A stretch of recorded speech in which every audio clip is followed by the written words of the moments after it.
Olá, muito boa tarde. Está de volta o programa Eclésia, que neste final de semana olha a liturgia do próximo domingo. Para nos ajudar neste itinerário de interpretação, contamos com a presença entre nós do Padre Robson Cruz, biblista, também do Padre Vítor Gonçalves, pároco em Lisboa. A ambos agradeço o facto de estarem na nossa companhia.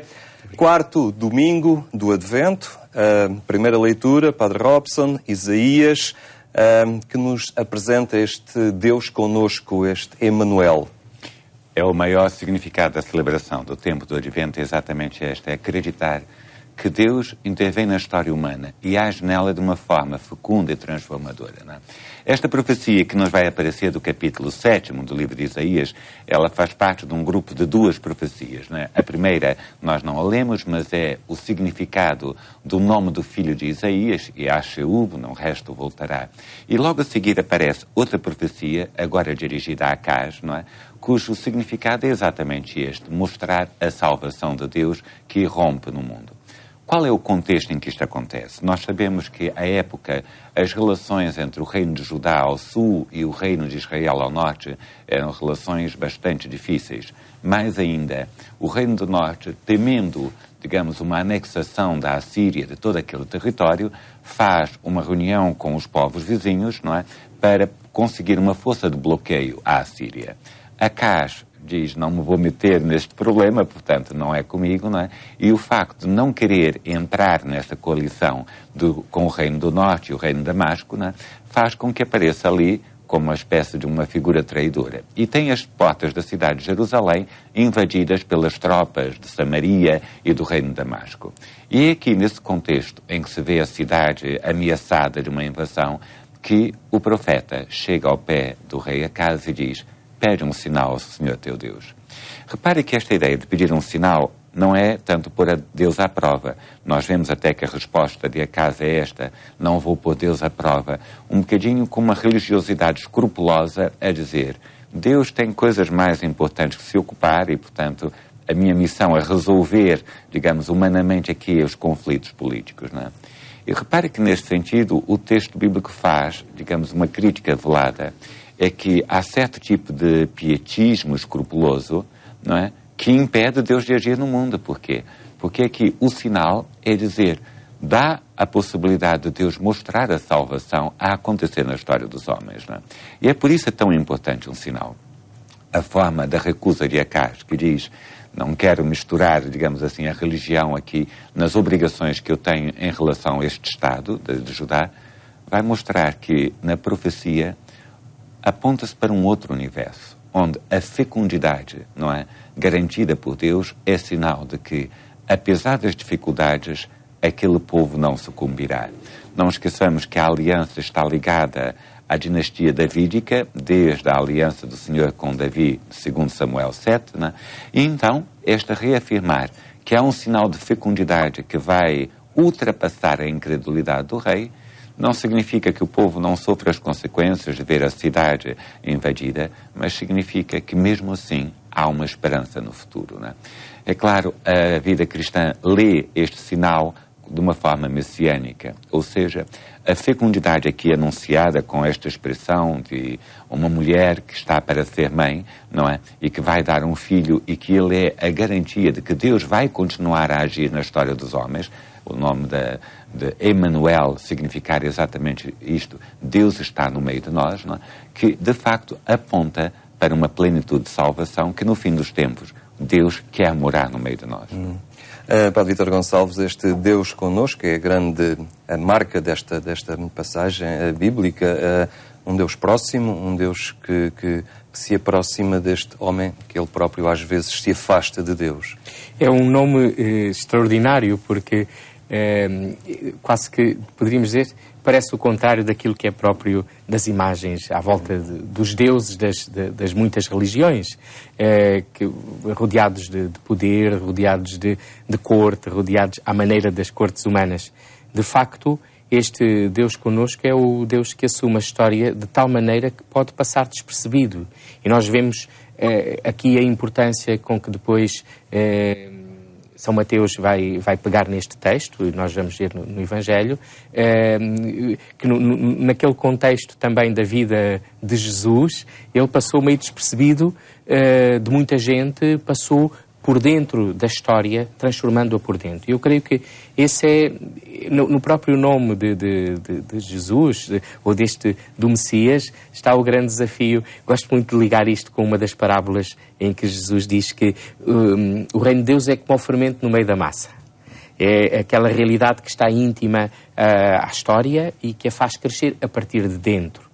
E, portanto, essa experiência transformadora que é também um bocadinho no coração da vida de Israel, que vai surgir esse reino, que vai procurar esse crescimento, porque há aqui, e nós sabemos a importância deste texto, e o Padre Robson já o referiu também naquilo que é um bocadinho a expectativa messiânica, de uma transformação ainda muitas vezes pensada como que do exterior para o interior.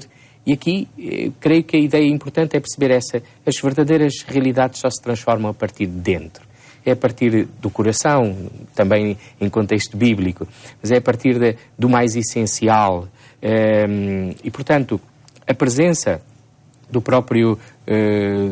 da própria fé cristã no meio do mundo encontra aqui um grande desafio. É o estar encarnado na história, assumindo a história, assumindo as vicissitudes próprias da história, assumindo o tempo e o espaço, assumindo os obstáculos para a realização desse mesmo reino. Esta primeira leitura também nos fala de um sinal, fala-nos do sinal e também nós temos que saber e ser sensíveis, saber ler e ser sensíveis aos sinais que nos surgem na vida e muitos deles também nos poderão apresentar Deus, não é? Eu creio que sim, desde que não caiamos numa tentativa de interpretar tudo como sinais. De facto, é importante perceber que este sinal é dado por Deus através do profeta. Eu creio que há aqui uma procura de... A leitura dos sinais não é nunca uma leitura isolada. É uma leitura de quem está aberto, de facto, a Deus e não apenas à sua imagem de Deus. Porque esse é o perigo da leitura dos sinais. Há aqui, penso também, que uma dimensão de uma leitura que é comunitária, neste aspecto de que tem a ver com uma história e tem a ver com a revelação do próprio Deus. Senão, corro o risco, nessa hiperleitura dos sinais, estar constantemente a ver qualquer coisa como um sinal. Sem dúvida, a dimensão de descobrir esses sinais na vida é fundamental para o nosso crescer. E é fundamental no fundo, até para nos fazer soltar a tentação de ficarmos amarrados. Mas não podemos fazer depender a vida só desses sinais, porque às vezes eles não vêm, ou não vêm onde nós pensamos, ou onde acontece. E aí estaríamos, no fundo, a pedir um determinismo, ou que Deus determinasse simplesmente o nosso agir. Deus abre os caminhos, e as nossas escolhas são muito importantes. Agora, a leitura é também, penso eu, eminentemente comunitária. Tem a ver com um todo, tem a ver com uma revelação do próprio Deus. Padre Robson, avançamos para a segunda leitura, esta carta aos Romanos, do apóstolo Paulo, em que ele se apresenta quase como a sua própria identidade, o seu porquê ser assim e estar assim a servir ao serviço deste Jesus Cristo. Apresenta-se como servo, é quase uma identidade de Paulo que ele expõe. Paulo diz que é o facto de Deus se fazer presente na história dos homens, na pessoa de Jesus, não é? Que justifica o seu ministério e, portanto, ele escreve a uma comunidade que não conhece, ele sente-se enviado também como apóstolo para aquela comunidade, não fisicamente, mas através da atividade epistolar, não é? E Paulo vai centrar toda esta comunicação a partir desse mistério, não é? Este Jesus, não é, que é um facto, Deus que se torna presente na história dos homens, nascido segundo a carne da descendência de Davi. E para Paulo, esse tipo cristológico é muito importante, não é? Deus é fiel às promessas. E na humanidade de Jesus, Deus o revela, mas que depois, na sua glorificação, não é? A partir da experiência da ressurreição, ele é constituído, não é? Como o primeiro de uma nova criação. Isto é muito importante na carta aos Romanos, porque a razão pela qual Paulo escreve esta carta é para ajudar os romanos a perceber que em Cristo começou um tempo novo, uma nova história, uma nova criação. Paulo diz que é, de facto, esses gemidos do Espírito, como ele dirá no capítulo 8, né, que já são os sinais evidentes de que uma vida nova começou. E por isso Paulo situa exatamente aqui o facto de Deus tornar-se próximo de nós, na pessoa de Jesus, não é? Que assume a nossa humanidade e que a sua glorificação confirma esta presença de Deus no meio dele, não é? É um estímulo para nós começarmos uma vida nova em Cristo. Não é? Este servo que, como ele se apresenta, este servo de Jesus Cristo, é um servo diferente de uma escravidão, digamos assim. É um serviço na liberdade. Exato, e assim, aliás, a própria expressão servo na nossa língua está muito ligada aos nossos modelos ocidentais, não é? Em que a atividade colonizadora muitas vezes serviu-se de mão de obra escrava, que não era em nada livre, não é? Aqui a servidão não, é mesmo a cooperação direta e estreita, não é? Com a vontade do seu Senhor. Mas ao mesmo tempo numa atitude muito grande de confiança e de humildade, não é? Nós sabemos que na própria origem Paulo começa por ser um perseguidor dos cristãos, não é? E é nesta descoberta da pessoa de Jesus que ele próprio diz, não é? Foi constituído como o apóstolo dos gentios. Não é? E Paulo, nesse aspecto, não reclama nem poder nem autoridade, mesmo se às vezes nós vemos que as comunidades não o tratavam bem, não é? Mas Paulo diz, é por causa do Evangelho de que eu me fiz servidor. E Paulo diz, é essa palavra, que é uma pessoa, que é a pessoa de Jesus glorificado, não é? Que ele procura tornar presente, visível, atuante, não é? Pela graça do Espírito, junto às comunidades. Não é? É um serviço numa linha da humildade do É uma entrega, é uma aliança, é um amor profundo, não é? E Paulo pode dizer que esta entrega, ele diz, já não sou eu que vivo, é Cristo que vive em mim. E, portanto, não é um serviço no sentido funcional, ou seja, não é serviço no sentido que Paulo tem a profissão de apóstolo, não é? Mas é um serviço no sentido de que ele é um total colaborador, não é? Que deixa que Cristo atue na sua vida. Não é? Esta narrativa também, para nós cristãos, também nos aponta um caminho, um itinerário de serviço, nesta modalidade em que o Padre Robson nos falava precisamente o que é este ser servo, e é um desafio muito concreto neste tempo de Advento, para esta nova história que se abre, de nós também aderirmos e trilharmos este caminho que conduz a esta renovação. Nesta introdução, logo, ou melhor, nesta apresentação de São Paulo, há uma expressão que eu costumo muito dizer, que é uma belíssima definição do que é ser cristão. Que é esta, vós, romanos, a todos os que habitais em Roma, amados por Deus e chamados a ser santos. Eu creio que esta é, primeiro de tudo, uma afirmação já confiante, é que somos amados por Deus. E é sempre a partir do amor. Nós não, mesmo nesse aspecto de servir, nós servimos a partir do amor. Nós servimos porque encontramos alguém que merece ser servido. Encontramos alguém que enche as nossas vidas e que percebemos que não se esgota em nós, transborda. E é aí que entra esse amor de Deus em nós, faz-nos procurar o amor do próximo, e o maior bem para o próximo, e o maior bem para o outro, concreto já. E estes chamados a ser santos. O Concílio Vaticano II, na Lumen Gentium, dedica um capítulo inteiro, o 5º capítulo, sobre este tema, a vocação universal à santidade. E esta santidade, que tem a ver muito com a verdade de sermos amados e de vivermos no amor, tem a ver com a totalidade da nossa existência. Às vezes temos uma ideia um bocadinho pobre de santidade, que se calhar torna-se demasiado, não sei se pode dizer, demasiado espiritual e pouco encarnada. É muito interessante que São Paulo aqui, ele apresenta-se de facto, mas acima de tudo ele apresenta Jesus. E apresenta Jesus nesta sua dupla natureza, humana e divina. Neste ser, pela descendência de David, nasceu segundo a carne, pelo Espírito que santifica, constituído Filho de Deus. Portanto, esse estar no mundo dos cristãos, das comunidades, eu creio que é importante vivê-lo neste dinamismo. Somos já amados por Deus. Será que saboreamos e experimentamos esse amor? Onde é que o podemos descobrir? Onde é que alicerçamos, de facto, o nosso ser cristão? E chamados a ser santos, a concretizar na elevação do próprio mundo, no crescimento do mundo, esse amor de Deus. Muito bem. Padre Robson, vamos avançar então para o Evangelho.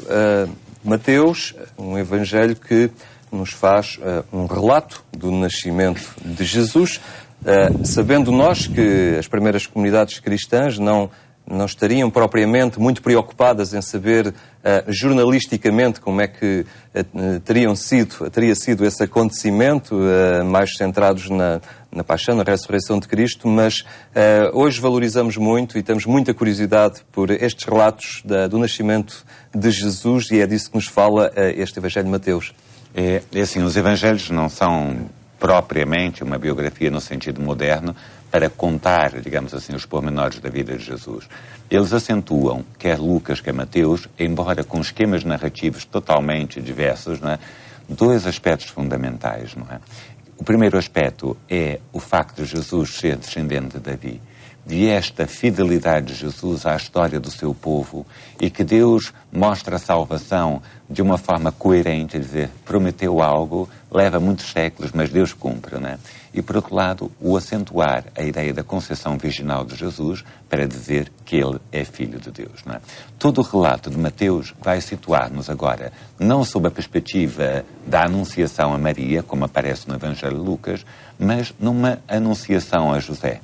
E Mateus usa como recurso literário elementos muito simbólicos do Antigo Testamento, não é?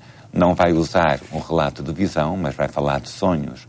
Um pouco na forma de comunicação no livro de Gênesis, né, de José do Egito, né, que também através de sonhos se torna o portador da salvação de Deus para o seu povo, quando a fome chega à terra de Canaã e os judeus têm de emigrar para o Egito, né. E este José é capaz de discernir em sonhos qual é o lugar da sua cooperação no projeto de Deus. E a sua cooperação é esta, não é? Ele garantir esta fidelidade de Deus na história, não é? José é completamente livre e o texto salienta isso. Mas o que é mais bonito é esta figura do sonho, que não é propriamente os nossos estados, digamos assim, de dormência. Não, o sonho aqui é uma figura literária para se falar de um processo interior de discernimento, onde eu descubro qual é a forma de participar na obra de Deus. Ao contrário da visão, que é algo exterior a mim, e, portanto, percebo um chamamento para além de mim, aqui Mateus acentua esta ideia do discernimento, não é? E para quê? Para que aconteça no meio do povo a maior bênção que em todo o Antigo Testamento é anunciada, para que Deus possa estar no meio do seu povo. Mais uma vez, a profecia do Emanuel, citando Isaías 7, não é? Vem recordar a maior bênção é esta, que Deus possa estar junto do seu povo. O nome de Emanuel significa exatamente isso, não é? Padre Vítor Gonçalves, Padre Robson referia este sonho como este tempo propício à reflexão, à meditação, este tempo de advento. Poderá ser também um sonho, um desafio de sonho em que leva cada um dos crentes também neste período de preparação para o Natal, de se recentrar neste caminho. É muito importante nós, de facto, termos sonhos. Mas aqui é, de algum modo, Deus que entra nos nossos sonhos, ou o sonho de Deus que entra em nós e que entra na história. E esse sonho de Deus é felicidade. Esse sonho de Deus é o próprio sentido do nome de Jesus. Porque falámos já aqui de Emanuel, mas aqui o São Mateus diz-nos que nesse sonho o anjo do Senhor disse que ele havia de pôr o nome, de dar o nome de Jesus. Yoshua, Jesus, Deus é Salvador. Deus salva. E, portanto, esse aspecto é de facto fundamental. A experiência, muitas vezes, dos nossos sonhos, de algum modo, o perigo é sonharmos pouco. sonharmos coisas pequenas, ou sonharmos aquilo que é limitado. E eu creio que aqui nós somos convidados a entrar nesse sonho de Deus, que é um sonho ilimitado. Ilimitado não no sentido da posse das coisas, mas no sentido da vida profunda, da vida em abundância, que este Jesus Salvador nos traz.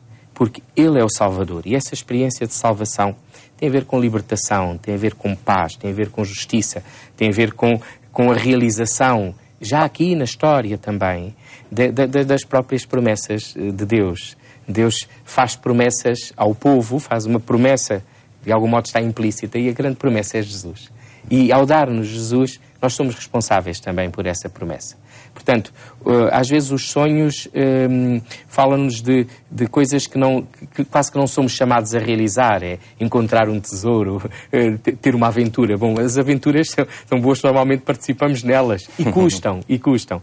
Mas aqui é precisamente um sonho em que também somos chamados a realizar.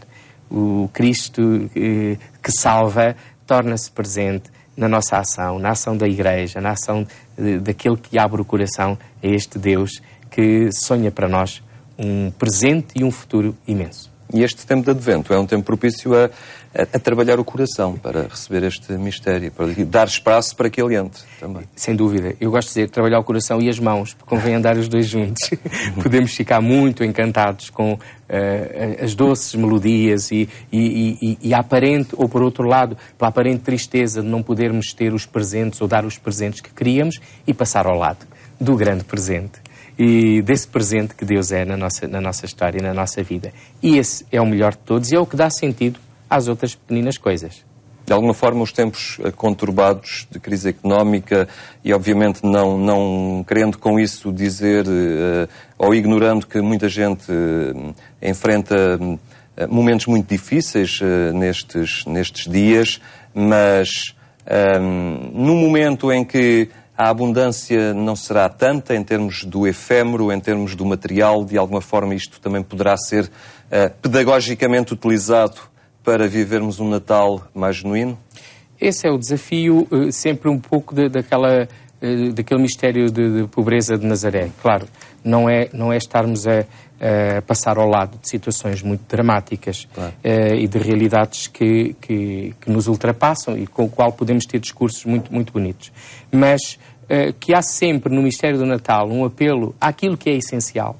E esse essencial temos de o descobrir. Cada um tem que o descobrir também. Isso é verdade. E até nesse essencial, se calhar, redescobrir a dimensão muito profunda da partilha e da responsabilidade que quem tem para quem não tem. Muito bem, Padre Vítor Gonçalves, Padre Robson Cruz, a ambos, obrigado por nos terem ajudado a retirar o essencial destes textos litúrgicos do 4º domingo do Advento. E o programa Eclésia fica hoje por aqui. Tenha então um ótimo fim de semana e até para a próxima semana. Voltaremos a ver-nos então na segunda-feira.